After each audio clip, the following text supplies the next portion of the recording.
Oh dear, Nigel. If only you'd watched the video I put up earlier today, where I explained to you in really simple terms why the mayoral elections had to be postponed. But you just can't resist a press conference, can you? So this is the conversation that really seemed to wind you up. Emma Barnett essentially asks Deputy Dick if what you're alleged to have said is a bad thing. Deputy Dick backtracks a little bit and decides to say now that these 20 people are all talking twaddle. Incidentally, and I do digress a little bit, I do find twaddle a very public schoolboy word. Like in my local comp, nobody spoke twaddle. We were either talking sense or we were talking shit. Anyway, I digress. If you don't mind me saying, you sounded very Trumpian when you said that Emma Barnett, quite an established broadcaster for the BBC, was a lower grade presenter. I don't know, it's like you and Donald read the same playbook given to you by Steve Bannon, isn't it? Anyway, you then went on to demand an apology from the BBC for the output that they had going on in the 70s and 80s. Now, amongst the many contradictions in this press conference, part of it, you ended up talking about cryptocurrency and explaining how it's only reform, only you, Nigel, understood how the modern world worked because you are so with it, you're so up with this new stuff.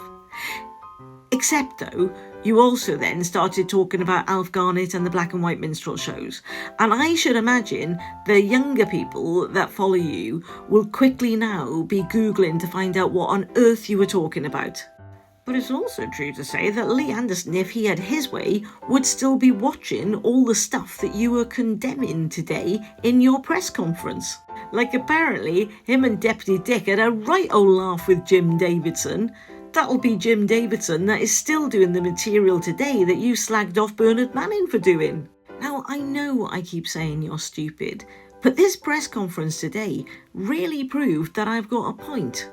You see, if you had any sense, Nigel, you would just say, I said these things, I know it was wrong, I apologise. That's really all you had to do. You could have pointed out that societies change, we learn more about people, marginalised people get more and more of a voice, and we begin to understand the damage that we've been doing to them throughout the years. That's not to say that people were acting with bad intentions, it just means that we now know better. You see, even this is a contradiction, because you've said to people, when you become Prime Minister, you're going to stop teachers poisoning our kids.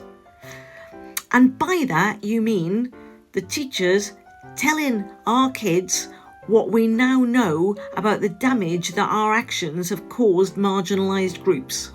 You see, for decades, Nigel, cultural norms were dictated by the majority group. Stereotypes went unchallenged. As representation increased, we began to see what we were doing wasn't very good, which is why representation matters. Which brings me to another contradiction, because things evolved, because we started to mirror the society that we lived in, as opposed to just play to the majority. The aim of a great multicultural society is to represent everybody and to make everybody feel like they have a value. Yet MP Sarah Pouchin said that she was seeing far too many of the black and brown faces on the telly, and you were okay with that.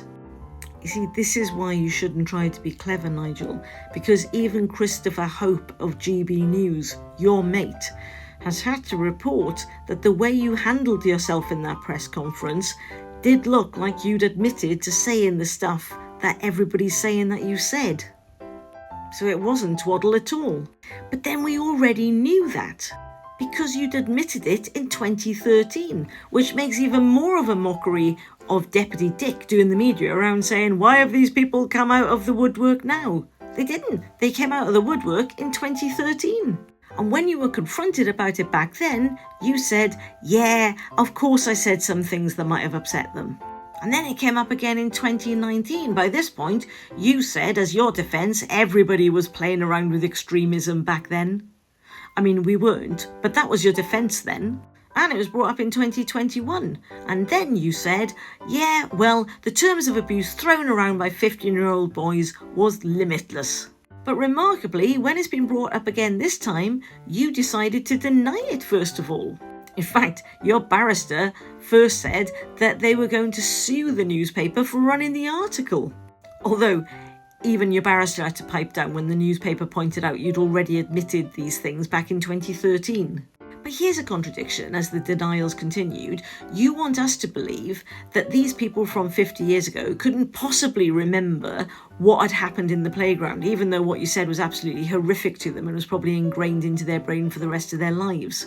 So they had no memory as far as you're telling us, but you have seemingly 2020 vision back. And you now know categorically that you didn't say the stuff that back in 2013 you categorically knew that you had said.